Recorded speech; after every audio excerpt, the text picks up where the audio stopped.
Hello. Hello.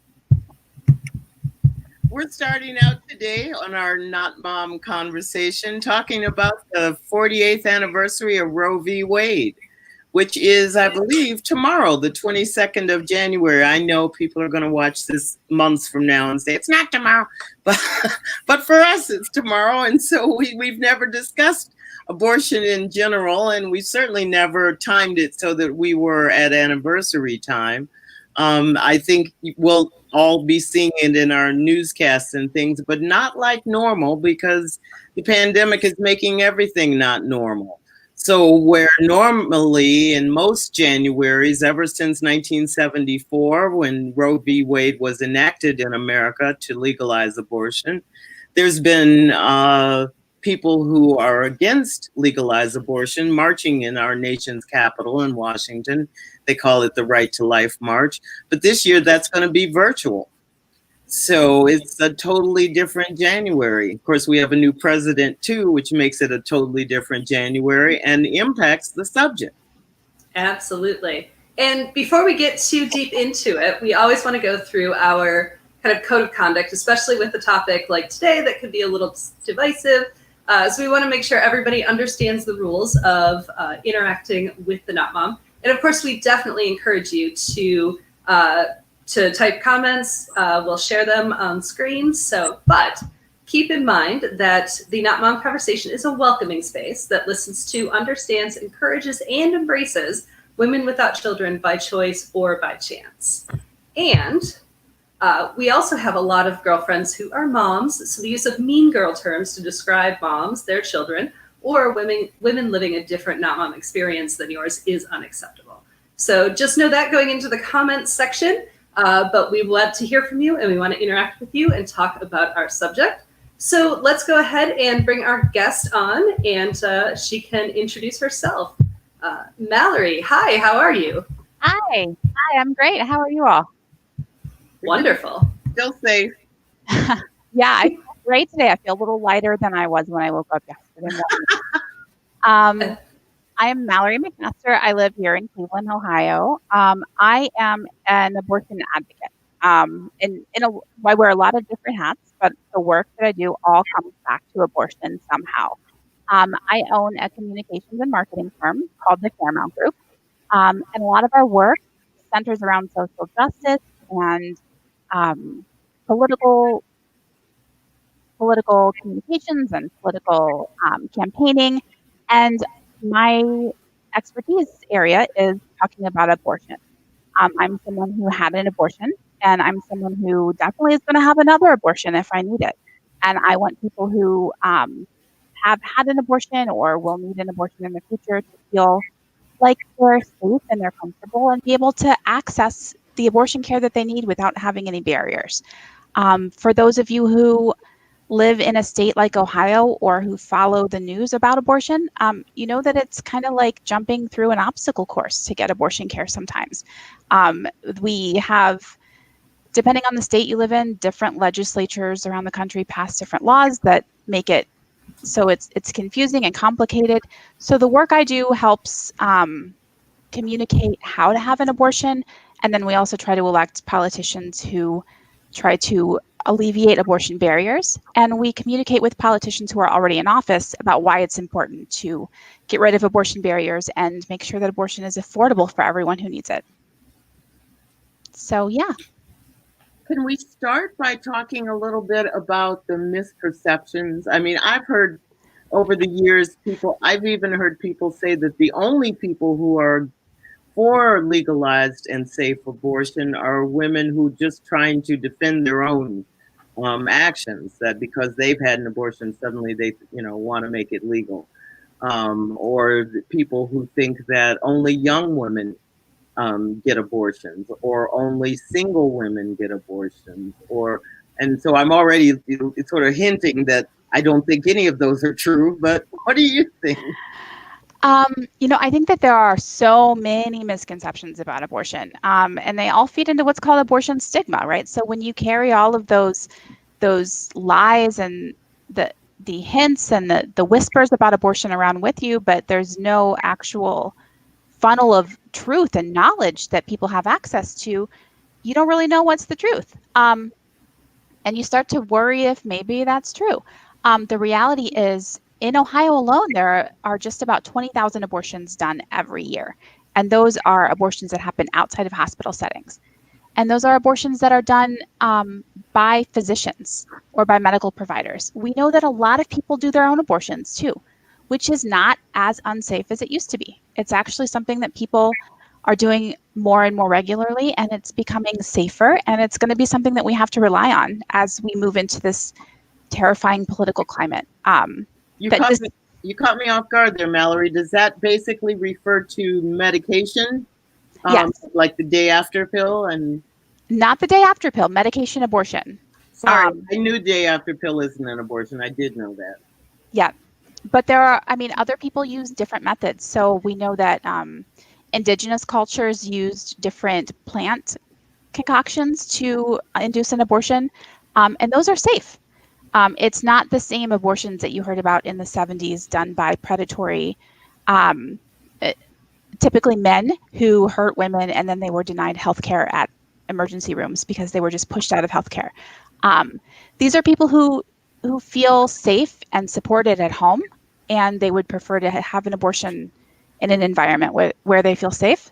And we know that if you buy abortion pills from a source on the internet and they get mailed to you, they're usually very safe. So do you have to buy them from another country than America? Yes. Yeah. Yep. And the University of California, San Francisco has done some studies on the pills that are mailed into the United States, and they've all been found very safe, and they're exactly what they're advertised to be.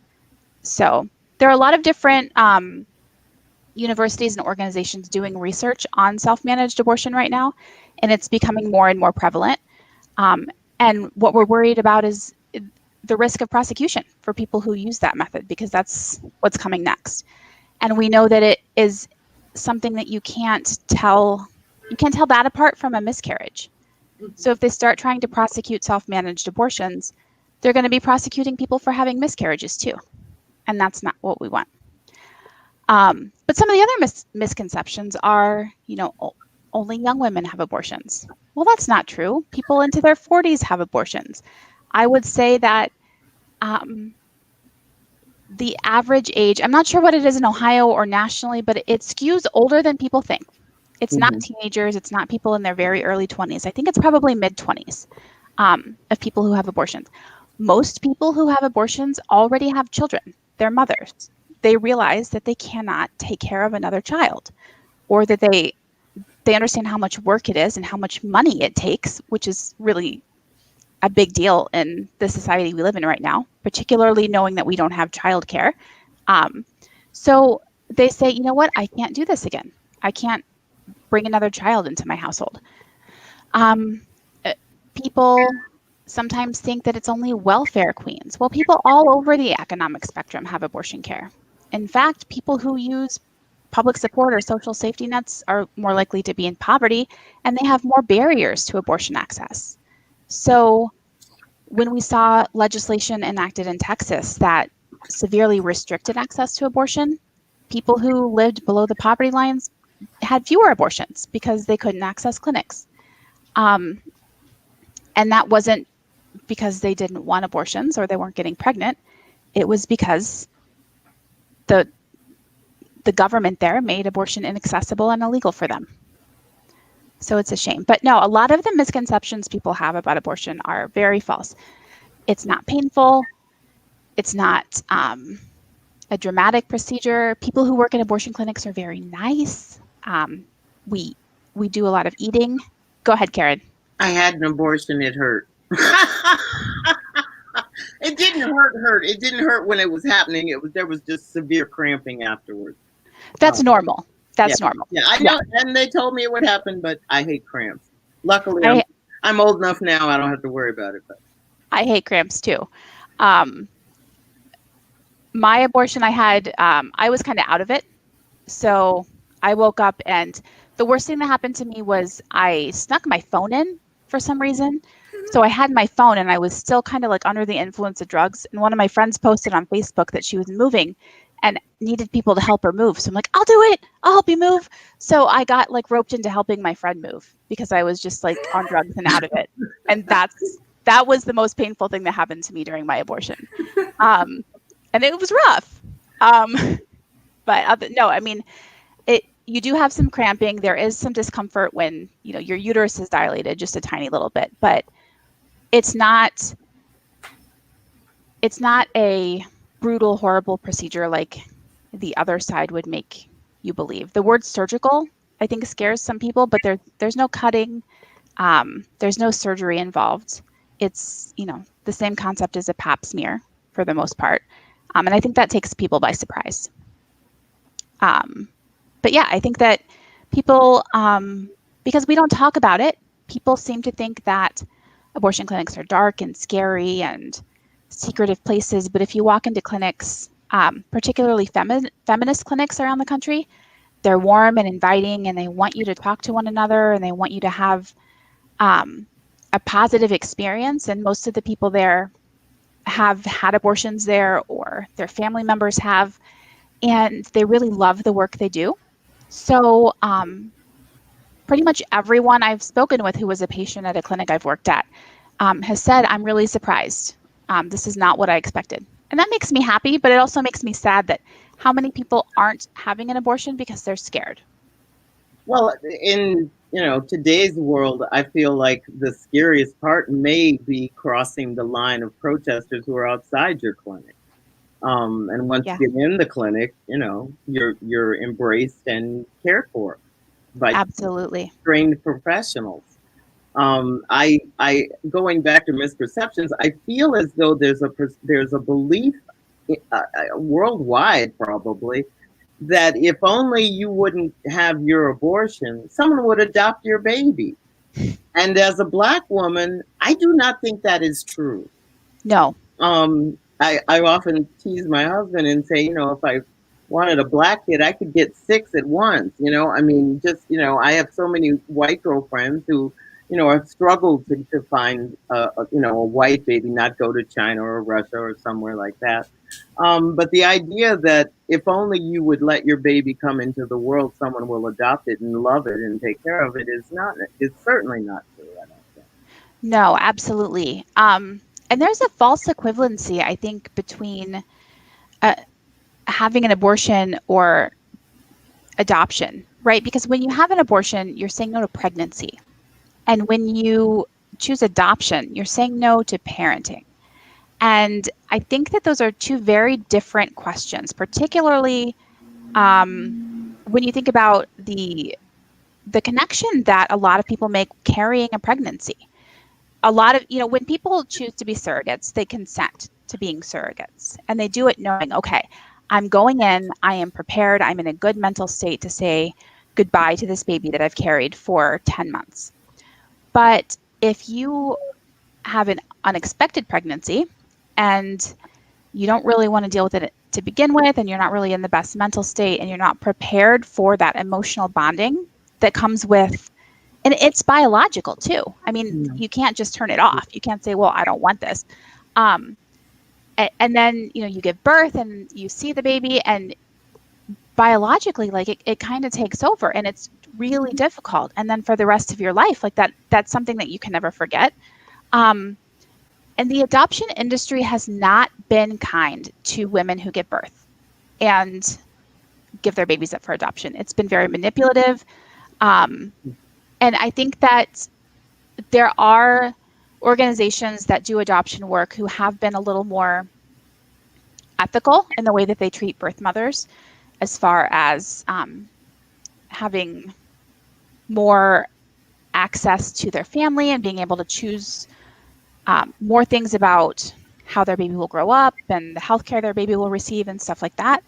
But in the past, it's actually been very manipulative and very, very difficult for birth mothers. And that's something not a lot of people talk about.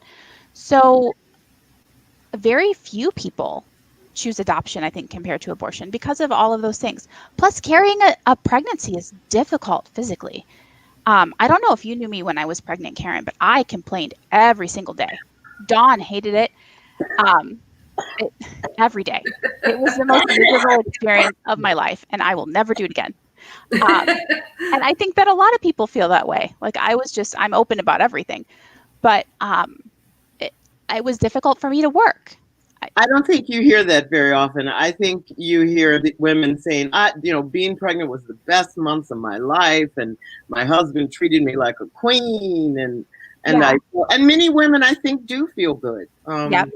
But no, I didn't know you when you were. Yeah, it was. I mean, some people have a good experience, but some people there are a lot of body changes that you don't like. And there are a lot of health changes that come with it. I had dangerously high blood pressure when I was pregnant. So I was at the doctor like 3 times a week strapped to a machine, and that was miserable. And I just, I'm a short person, and I got enormous and I could barely move, and we don't have air conditioning, and it was summer, and it was just, Whoa. it was a lot. And I had to stop traveling, and it was difficult. And had I not been in a financial position to make that work, I don't know if I would have been able to work on my feet up until the point of delivery. And I don't know if I would have been able to keep paying my rent or pay my health insurance.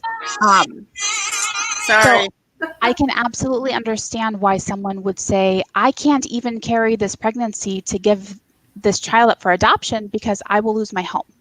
Mm-hmm. And that's something that when people say, oh, just give the baby up for adoption, they're not thinking about that. And that's really unfair. Yeah. Yeah, absolutely. And, I think one of the things we need to definitely talk about, because this issue has been so politicized, mm-hmm. and right now we're dealing with, we just transitioned to a new administration that by all accounts will be favorable for reproductive rights. But at the same time, we have a Supreme Court that might not be. So kind of what is what are we expecting? What are the implications of these things moving forward for women?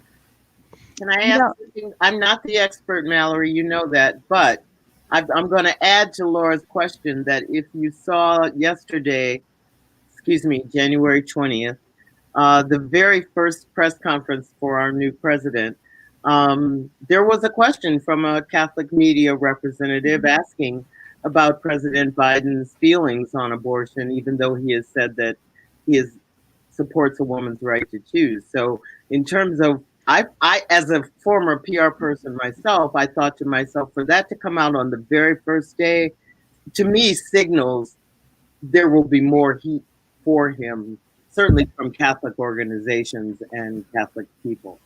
Okay, I'm done. Well, I'm glad that you asked that, because that's what I wanted to talk about, because that is really getting under my skin. So that question came from One American News Network, which is like the most conservative, not news. I don't even know why they still have a press pass, to be honest with you. I thought it came from Catholic News Service, no? I'm not sure. I thought it was OANN. It could have come from Catholic News Service. I'm not sure, but in any regard, it was designed to be like a gotcha question, like, yes. The Catholics aren't going to support Biden anymore if he does this. Well, a few things.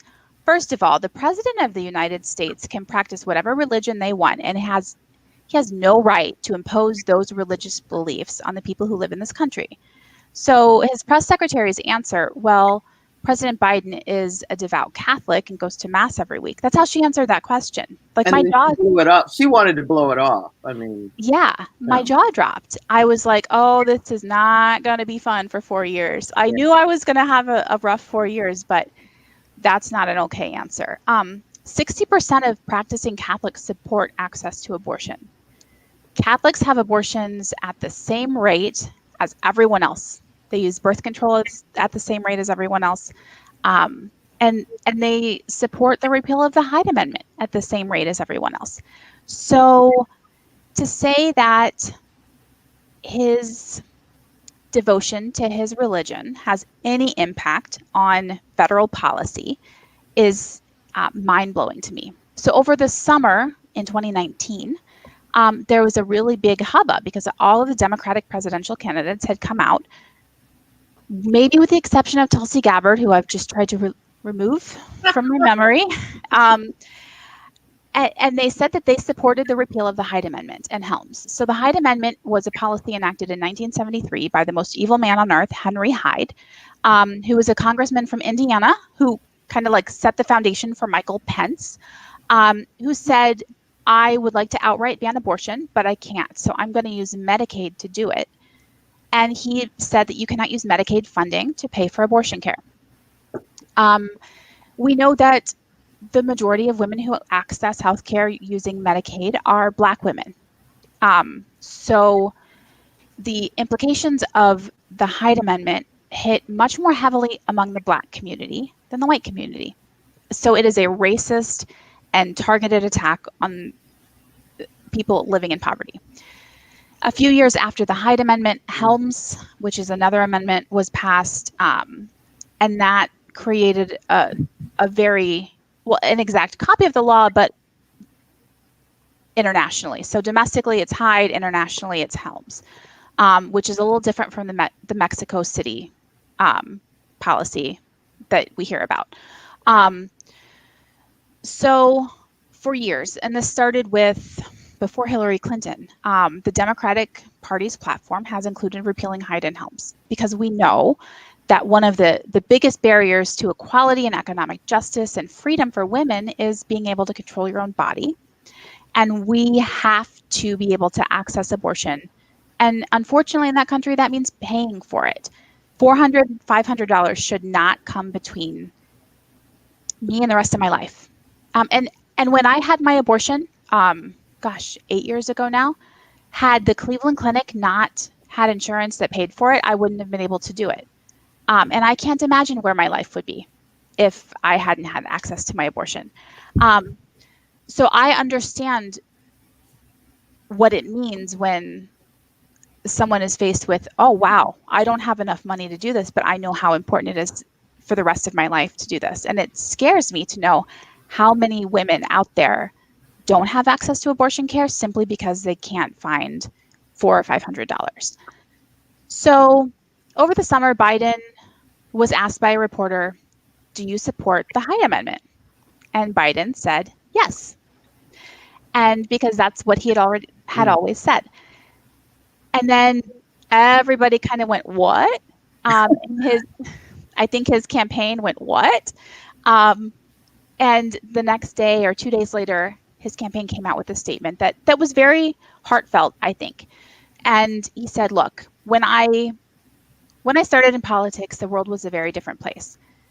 Economically, women were in a different place, and it wasn't the same. And things have changed, and I understand now, and I no longer support the Hyde Amendment. And from that point on, that has been his position. And he has defended it thoroughly since then in many, many debates. He no longer supports the Hyde Amendment, which would, I'm assuming, apply to Helms as well, because they're exactly the same policies. So, and that was his position up until November 3rd, that he no longer supports Hyde or Helms. And that has been the number one goal of reproductive rights organizations and women's rights groups and reproductive justice organizations for at least a decade now. Once we have control of Congress, we have to pass a budget that does not include the Hyde Amendment, because once we can remove funding barriers for abortion access, women can go so much farther. So that's one of the things that we're going to push for. It was really alarming to hear in the press briefing yesterday that question was punted. I hope that was just kind of like a stage fright situation and not indicative of a change in policy or position on behalf of the administration. So that's the number one thing we're going to push for. We're also going to push for expansion where we can of abortion rights in states where they aren't as hostile. So that looks like places like New York, California. I can't think of some others because I live in Ohio, where my world is red. But in blue states or states that aren't as toxic to women as red states, we're seeing on the state level passage of protections for abortion care, not just Roe versus Wade, but abortion care at every level. And then there's been some discussion of other things that can happen, including what's called pre-clearance. And I think that was part of Senator Harris's platform when she was initially running for president. And it's something that would apply to voting laws and everything. So when a state enacts a law, and this would apply more to evil states like Ohio and Texas, that law would go through the Department of Justice to make sure that it doesn't negatively impact vulnerable communities before it is allowed to be enacted. So that was floated as a possible protection for states where they have hostile governments or hostile administrations, to kind of pause the surge of abortion restrictions that we see coming. However, there is the possibility if we do put in pre-clearance guidelines that if an administration flips and, say we had the previous administration using pre-clearance, we would have had the opposite effect. So states that were trying to pass protections for abortion care might have had pre-clearance used against them. So we're taking that into consideration too. So let's start with a more positive outlook. What can women who do support legal and safe abortions, what can we do right now on day 2 of this new presidential administration to have our voices heard, to make sure that, I don't know, that if there's a debate that's I want to say a fight, but I don't want to say a fight. But if there's a discourse that's going to start, this early, which clearly it very well may, well, how can we get involved in it? So the number one thing people should do is contact their members of Congress, so your representative and your senator, and let them know that you are demanding that the Hyde Amendment end. That should be initiated by Congress. So when the next budget or funding bill comes forward, they should not include that. It has been put forth by Congress every single year since 1973. Even when we have had control as Democrats of every single branch of government. It's time for that to end. So I'm hoping that the Congress this year says, okay, we're not going to put it in. If for any reason the Congress does move the Hyde Amendment forward again this year, Biden has the authority to veto it. Or say, I will not sign anything that has the Hyde Amendment included. So I think putting pressure on Congress to not include the Hyde Amendment would be a really good first step. The other things to do are look for your local abortion funds. Abortion funds are in every single state or nationally. There's the National Network of Abortion Funds. They're organizations that work with clinics and directly with patients to fill the gap when there's not enough money to pay for abortions. And they will pay for everything from childcare to gas cards to get people, if they live 6 or 7 hours away from the closest clinic, to help them get transported from home to the clinic. They work on policy in states or locally. Mallory, I'm sorry. I don't know if I heard you clearly. Did you say abortion funds or abortion friends? Abortion funds. Funds. And that's what you would Google in your state is abortion funds. Yep. Okay. They're a very diverse network. So there are some regional funds, there are some hyper-local funds, there are some that are just within a specific clinic. But they're doing the most direct work to fill the gap funding-wise. And that makes a really big impact locally by sending a message to local leaders like, hey, this is really important work that we need to fund. In Austin, Texas, an abortion fund led the way to convince their city council to take, I believe it was $350,000 of their operating budget and use it to pay for abortions. So they have an abortion fund set up by the city of Austin, Texas. Austin's a little different, I love Austin. I love Austin. And I'm looking at our Democratic cities in Ohio like, okay, guys, let's go. And they're looking at me like, bye.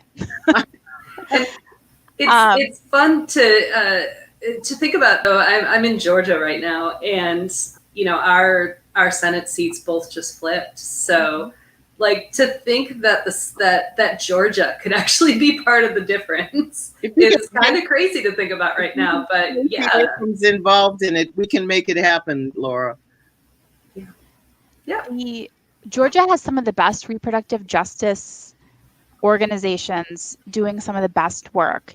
And the really cool thing, and I think that it's part of the reason why Georgia flipped, not to discredit Stacey Abrams. I mean, obviously she's incredible, but there was some grassroots work happening there among reproductive justice and Black-led organizations for at least a decade, building the framework they used to turn out Black women. And talk about the issues that motivated Black women in Georgia. So finding those organizations in each specific community and helping build them up is going to be really important. Because, despite having, a Democratic Senate and White House and Congress, states can still inflict a lot of damage. So we're going to have to work on building a local umbrella while we still need to shelter some of these really vulnerable organizations and people. I just, in researching so that I wouldn't sound totally crazy when I talk to you, because I knew how knowledgeable you are, Mallory, I saw that, I believe it was just the other day, that Mississippi announced they are trying to pass a state law that would say that abortion is murder flat out, and they would treat the providers of abortion as well as the women as murderers and try to sentence them that way. Is that surprising to you, or are you at the point where nothing surprises you in terms of what comes up in the news? That passed in Ohio last year. Mm-hmm. I believe that passed in the Ohio House. It did not move in the Senate. So that was a copy of legislation that made it through Ohio. It was introduced here a few cycles ago, maybe 3 years ago, and I laughed it off then. And I was because it actually opens the door to people who have abortions being charged with the death penalty. Yeah. And I joked like, well, where's the pro-life? Where's the pro-life side there? Like, you're gonna give me the death penalty for having an abortion? Like, it doesn't balance. But now I'm not surprised. I think that I'm dismayed. I think that these laws, they know that, I don't think that this specifically has any chance of being upheld by the Supreme Court. I don't even know that it has a chance of being upheld by a circuit court. But what they're hoping to do is the tactic that they use in Ohio, where they introduce that and the media goes crazy and that gets all the media attention. And then they subsequently introduce a slightly less extreme bill. And I don't want to say less extreme because any restriction on abortion is extreme. If one single person who needs an abortion is told no, that changes their life, and that is extreme. So they're all extreme, but slightly less drastic bill. And that one, by comparison, looks reasonable. And that was the John Kasich tactic in Ohio that we perfected.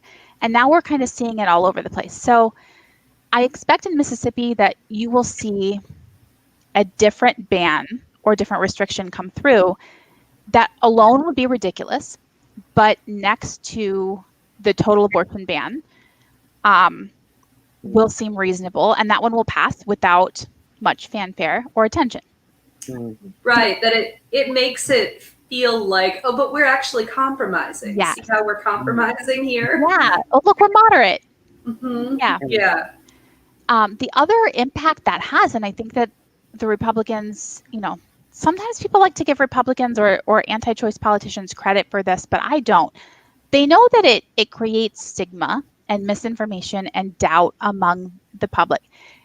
If headlines say, women could be charged with murder for having an abortion, women think that they could be charged with murder for having an abortion.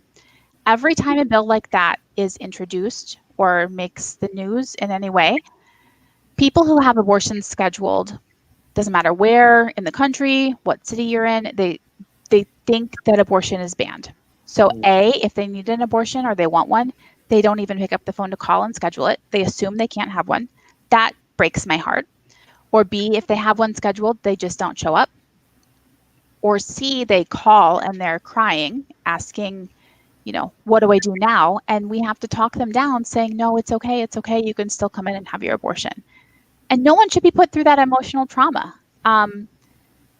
It also, for people who had an abortion 20, 30 years ago, the constant discourse about whether or not you're a good person in the media weighs on you. No matter how much self-esteem or self-confidence you have, no one should be forced to endure their morality being on trial for their entire life on the front page of the newspaper. That's not okay. And Republicans know this, and they know that it weighs on women. And eventually, their goal is to have women just give up and say, you know what, fine, no abortion. We have had we started the Not Mom in 2012. And I wish the heck I had started counting, Laura, how many times we have had a comment from a reader saying, basically, why would people want me to have a child I don't want? How can that be good for the child? Forget how can it be good for me, because clearly you don't approve of me and my actions.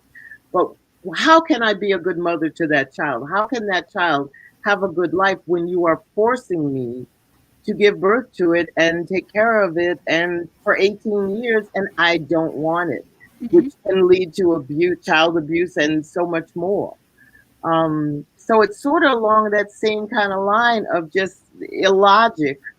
I mean, it's I can't help but compare it to what we've been hearing over the last couple of weeks since the Capitol was attacked, when it seemed that there were so many people flying a blue line flag, which supports police, and they were in the group that killed police officers. I mean, it doesn't go. I don't get it. I like logic, and that's not logical. I scratch my head a lot. They're the same people who say they pass a lot of laws that say that teenagers can't make their own decisions about having an abortion.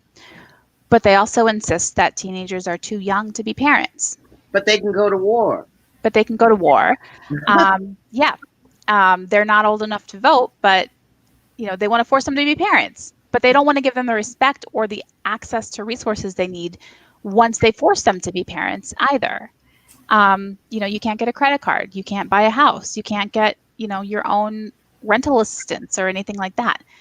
If you're under 17. And in many states, you can't get an epidural if you are under 18 and you're pregnant.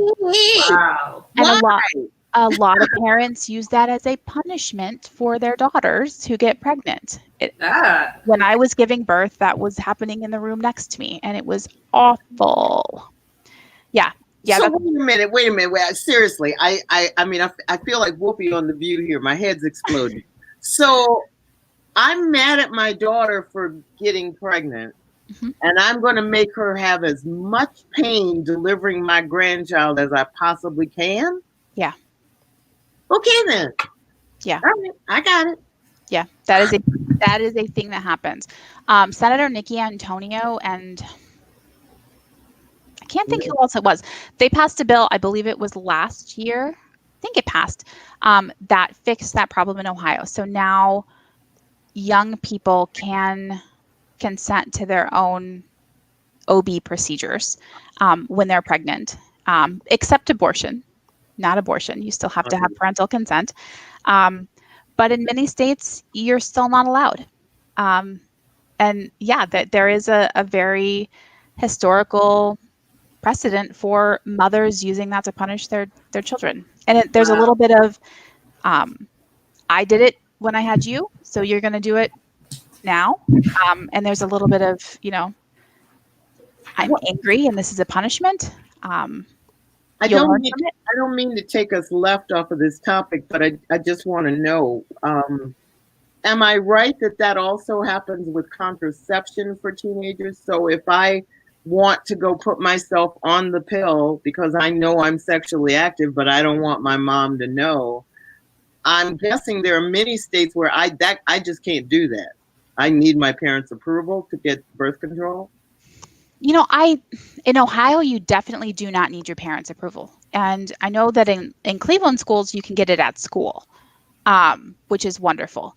But I'm not sure about other states. It wouldn't surprise me if places like Kentucky or Tennessee limited access. I only thought of contraception when you started talking about the shaming of women and abortion. And I remember, I don't know if it was last year or maybe the year before, when the right, political right, was slamming certain women in media because they had found out, oh, she's on birth control. She's, and I think Rush Limbaugh actually called someone a hoe because he found out, she had birth control pills. Sandra Fluke. There we go. Yep. I remember her. Yes. Okay. So yeah, it was that my favorite slut. Yeah. So but in general, I have been consistently shocked over the last few years that contraception rather, and abortion has been sort of paired up as similar. Thank you.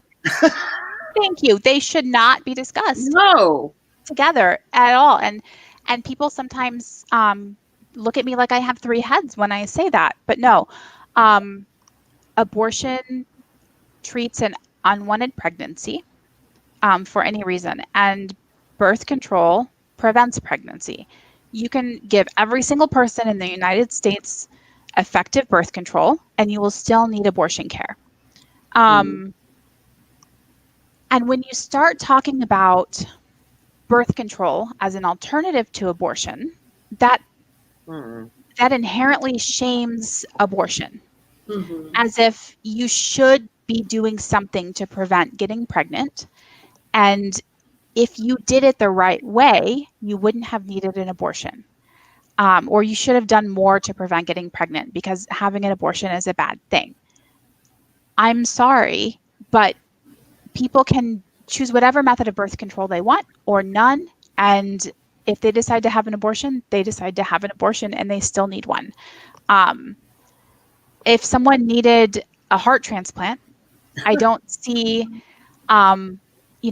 Mike Pence standing in the operating room lecturing them about, going to McDonald's or using Mike Pence as an example because he's okay with pussy grabbing, but that's another conversation. He was one of the worst anti-abortion politicians. That's how I got involved in abortion rights work, what was called the Pence Amendment in Indiana, a long time ago.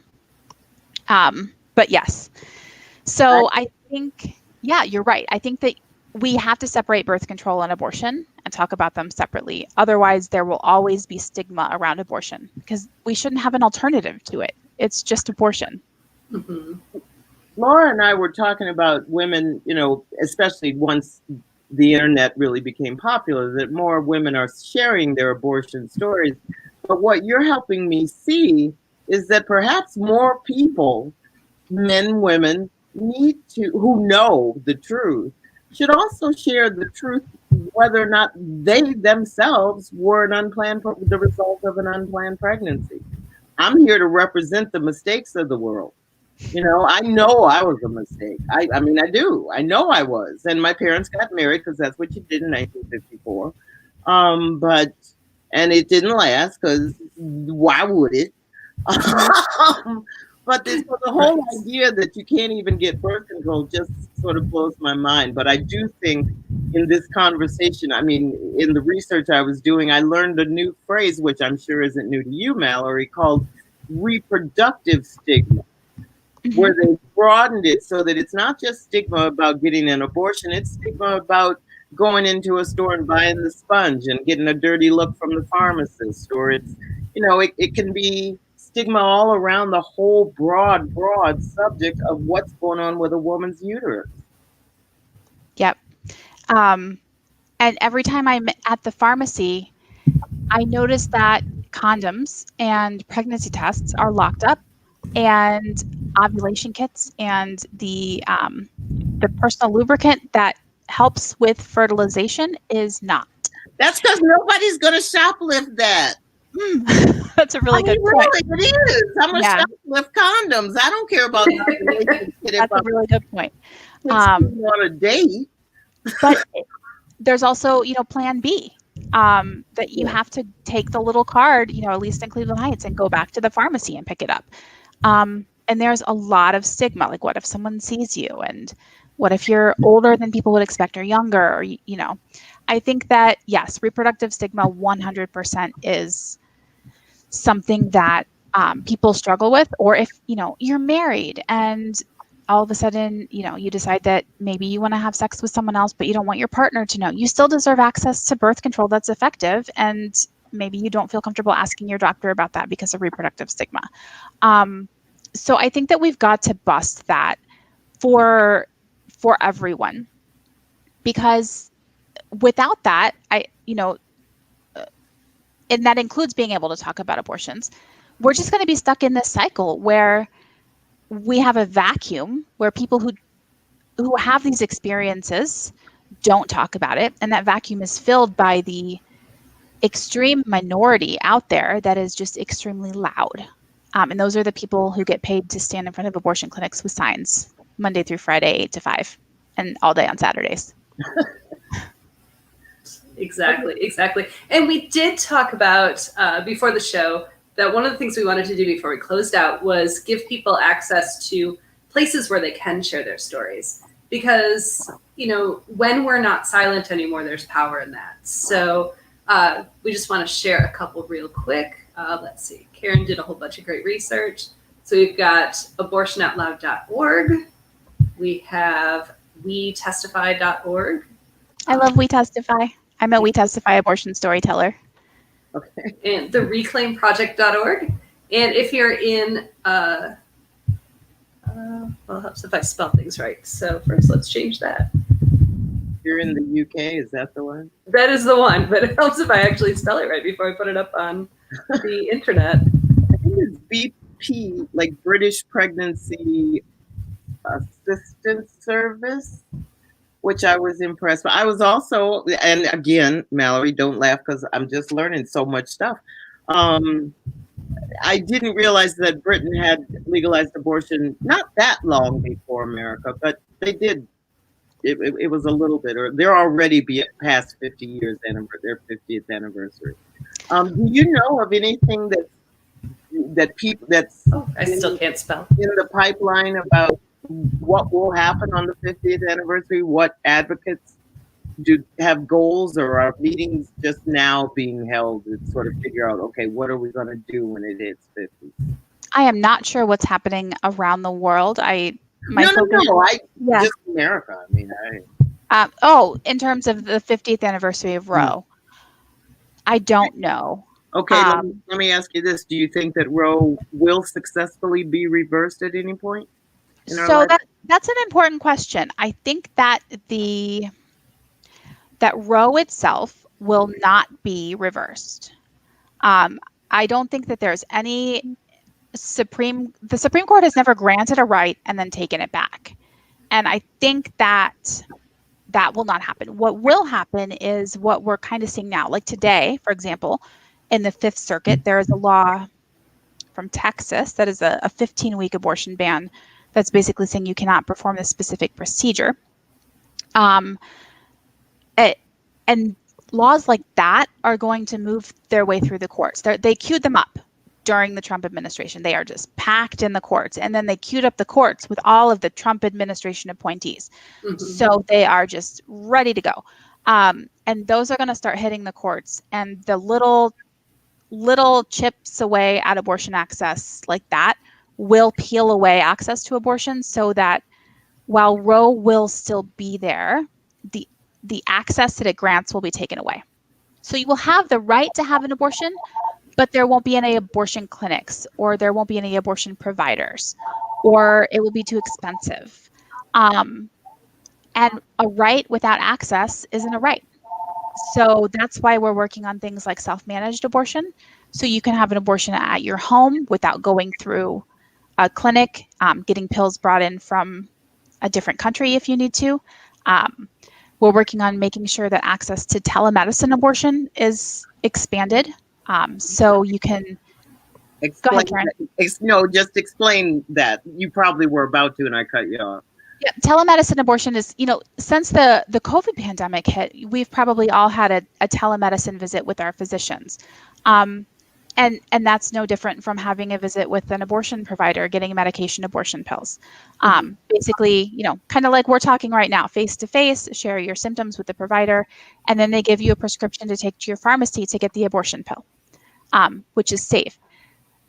Some of the more hostile, evil, horrible states, like the one I live in, have been looking ahead to where we're going, and they've passed specific bans saying, well, you cannot have telemedicine for abortion.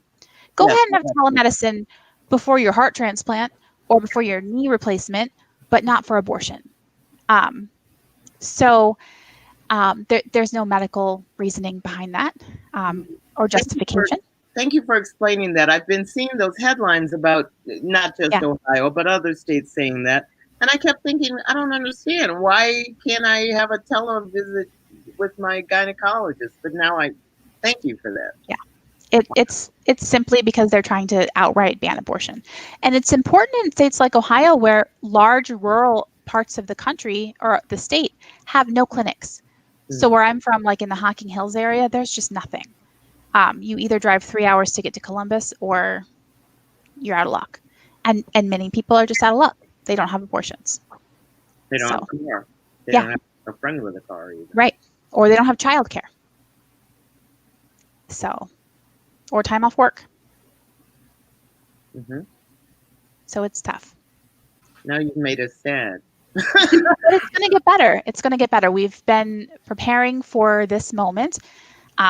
I think that despite the fact that Biden is not as abortion positive as I am, his administration is willing to help undo the Trump administration's attacks on abortion. Without a doubt, the judges that are appointed by the Biden administration are going to be judges that we can trust across the board. They're going to be experienced and capable and appropriate appointees to the bench that we feel more confident sending our cases to. So that makes me feel better. And I know that they're looking out for us. So there's a starting point there. And I feel confident that we're going to get out of this mess one of these days.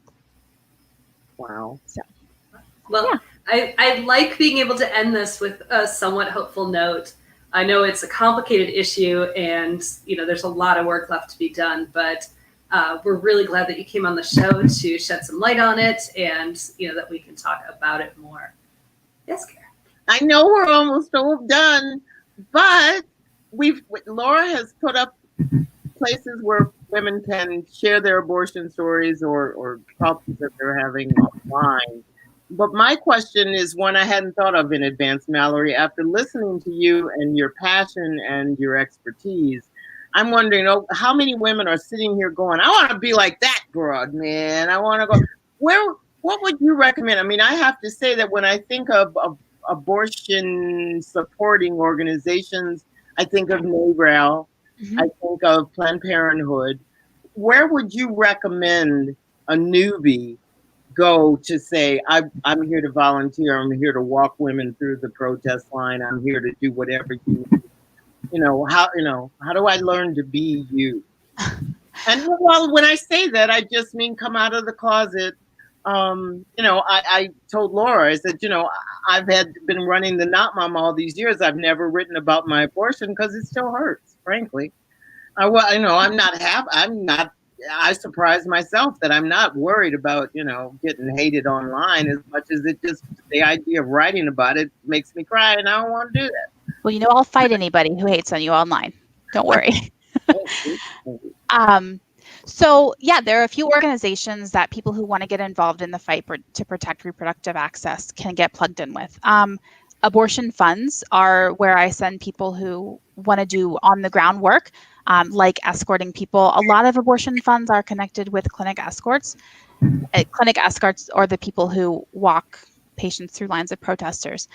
So that's the National Network of Abortion Funds. And then organizations like NARAL and Planned Parenthood do more of the political work. So advocating for policy changes within your communities or your state or even federally. So that's a good place if you want to do some phone banking, postcard writing, or you want to lobby your legislators. Planned Parenthood and NARAL are excellent organizations to provide you with everything from talking points and education to phone lists and postcards. And once COVID is over, taking group trips to visit your legislators. Okay, great. Thank you. You've been awesome. Thank you so much for having me on. This is a topic that more people need to talk about. 1 in 4 cisgendered women have an abortion by their 45th birthday. So you and I are not alone. A lot of people watching this have had an abortion and maybe haven't told anybody. And I don't want people to feel alone anymore. Time's up for that. That's good. That's great. We love to hear that. And so, if people have questions, they may still post comments, and if there's anything that we can help them with, or could we point people in your direction if they have more questions? Yep, absolutely.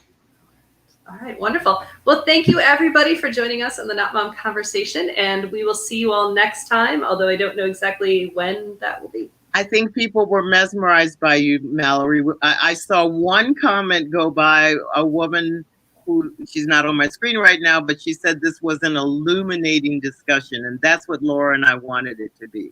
Good. Exactly. So thank you very much. I'm glad. Okay. All right. Thank you so much, everybody. We'll see you soon.